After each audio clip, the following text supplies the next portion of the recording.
The loss of Incheon put the North Koreans still fighting south of there in deep trouble. The UN invasion was completely unexpected, and most of the Red Army was still fighting in the Pusan perimeter area, 130 miles south. Communist troops there were never informed of the defeat at Incheon. They fought on for a week afterward, unaware that they were in danger of being cut off. But when word of Incheon finally trickled down to the perimeter, they fled northward almost immediately. Meanwhile, the 10th Corps marched northeast from Incheon on the road to Seoul. They were battle-ready and let nothing stand in their way. The first target inland was Kimpo Airfield. As the closest major airstrip to Seoul, its value was immeasurable. Kimpo fell easily to the Marines on September 18th. Within 2 days, Marine corsairs were launching airstrikes on Seoul from there.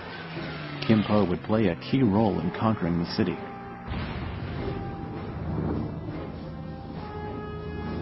The 10th Corps had a three-pronged plan.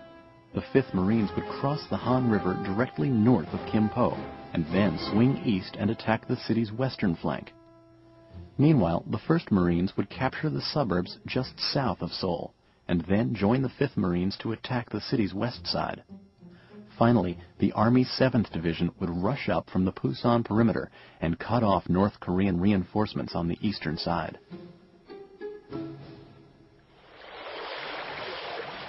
The Marines crossed the Han as planned, but hit strong resistance in the hills west of Seoul.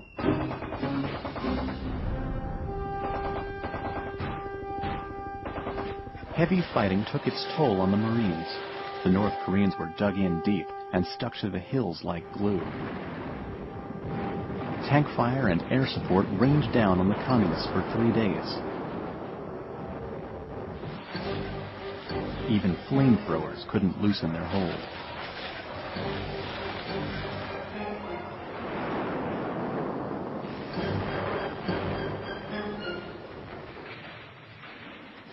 The battle came down to the last man, almost literally. On a crucial ridge known as Hill 66, Marines made a final push for control. The last men standing charged heroically with their bayonets and pried the Communists from their foxholes. When the smoke cleared, just 33 of the company's 206 Marines stood to savor the victory. Southeast of the city, the Army 7th Infantry was blazing a trail, advancing north like a steam train. On September 22nd, it beat back an enemy tank battalion and captured another airfield at Suwon, 20 miles southeast of Seoul. Air missions from Suwon and Kimpo against Seoul helped clear the way for the soldiers below.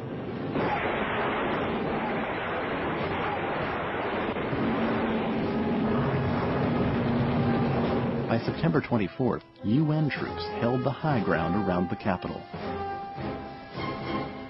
I'll never forget the sight I saw. Down below was a very big city. Smoke was coming from everywhere. Buildings and houses were on fire. You could see the corsairs dive down from the sky, then swoop back up, leaving a puff of black smoke and a dull explosion. From the top of that hill, it looked like I was watching a movie right before my eyes, except that it was for real. John Bishop, Private First Class. The next day, the North Koreans fled the city. American soldiers rushed down from the hills in triumph.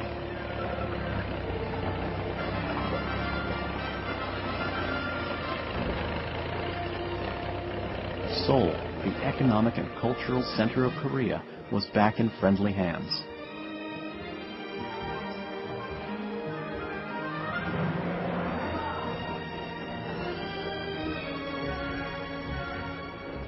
On September 29, 1950, dignitaries flew into Kimpo and made their way to Seoul for a celebration. It was full of pomp and pageantry. The United Nations wanted the world to know that their police action was well in hand. But snipers could still be heard in the distance during the ceremony, an audible reminder of the dangers still lurking on the horizon.